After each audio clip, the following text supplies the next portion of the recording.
Buddy est un robot à monter soi-même. C'est un robot lanceur de volant de badminton qui a été fait au Hackerspace de Nanterre et que tout le monde peut se fabriquer soi-même s'il a un Hackerspace ou un Fab Lab à côté de chez lui, parce que toute la technologie qui est utilisée est non seulement ouverte et mise à disposition de tous, mais aussi fait appel à des technos genre découpe laser, impression 3D, qui vous permet de vous fabriquer votre propre Buddy. Il y a une partie mécanique avec 2 roues qui tournent à une certaine vitesse et qui vont transmettre de l'énergie à un volant de badminton en plume ou en plastique et lui permettre d'aller soit à droite, soit à gauche, soit tout droit, soit faire une amortie, soit faire un lob, grâce au différentiel de vitesse qui permet de donner une orientation au volant à droite à gauche. C'était un hobby au départ et puis je me suis rendu compte que ça avait une vraie valeur ajoutée sur le marché du badminton et j'ai développé ma société. J'ai récemment obtenu une bourse French Tech qui me permet de développer le produit plus largement, de l'industrialiser et de développer les ventes.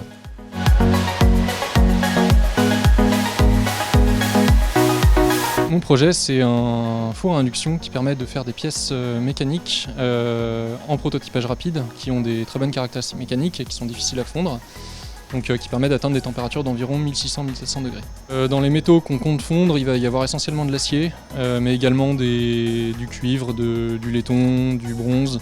Alors la difficulté principale, c'est que je suis un peu tout seul dessus. Donc c'est un projet que j'ai initié parce qu'on avait une zone fonderie et qu'on savait faire uniquement de l'aluminium. On a commencé par faire des fours qui marchaient au fioul, et le fioul, il faut savoir que c'est relativement sale, ça émet beaucoup de particules de charbon, etc. Donc ça peut fonctionner qu'en extérieur.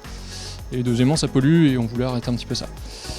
Donc le four à induction, ça permet de non seulement ne pas trop polluer le milieu extérieur, mais aussi de pouvoir faire de la fonderie en intérieur, donc de ne pas avoir à subir moins 10 degrés en hiver par exemple.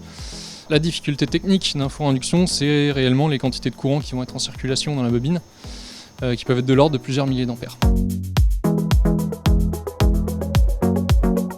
Mon projet, que j'ai développé avec un autre membre de l'Electrolab, c'est un module de broderie open source à fixer sur une machine à coudre standard du commerce. Donc avec cette brodeuse, on peut dessiner des motifs sur ordinateur et les passer en broderie sur n'importe quel tissu. Et ça avec juste une machine classique. Quand on a commencé nous le projet, on s'attendait à ce qu'il y ait déjà des projets équivalents qui existent sur internet parce qu'il n'y a rien de compliqué dedans.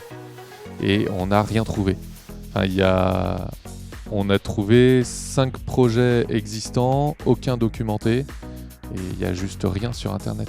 Notre modèle, il coûte aux alentours de 200 € de matériel, alors que les brodeuses du commerce qui font l'équivalent, ça tourne autour de 2000-2500 € premier prix. On en est à la 3e version de ce projet et il y a d'autres personnes qui peuvent venir participer puisque le projet est en open source et tous les plans sont disponibles sur internet.